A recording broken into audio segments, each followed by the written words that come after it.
वारीचे समाजशास्त्र. शेकडो वर्षाची जुनी परंपरा, तर ही वारी आजही आधुनिक कशी?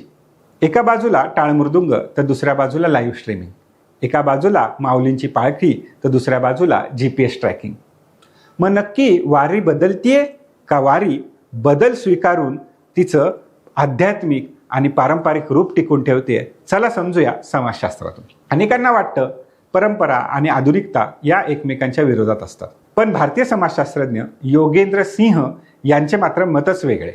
ते म्हणतात भारतात आधुनिकता म्हणजे परंपरांचा नाश नाही, तर परंपरेंना नव्यानं जुळून घेण्याची एक शिकवण आहे. वारी हे त्याचं सुंदर उदाहरण आहे. आजही वारकरी अभंग गातात, दिंडीत शिस्तीत चालतात. पालखीची परंपरा आपल्याला शेकडो वर्ष पुराणी दिसते, परंतु त्याचबरोबर मार्ग व्यवस्थापनासाठी तंत्रज्ञान वापरले जाते. आरोग्य सेवाही अधिक सक्षम केल्या जातात. एवढंच काय, तर यावर्षी तर अगदी एअर ॲम्ब्युलन्स सुद्धा उपलब्ध आहे बघा. तरुण वारकरी हे सोशल मीडियाचा वापर करतात, त्यांचे अनुभव जगभर पोहोचवतात आणि त्यामुळेच जगभरातून अनेक परदेशी पर्यटक देखील आपली वारी पाहायला येतात. आपली मूल्य जगभरामध्ये पसरवतात.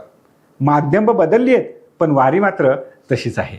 परंपरा जिवंत ठेवणारी आहे.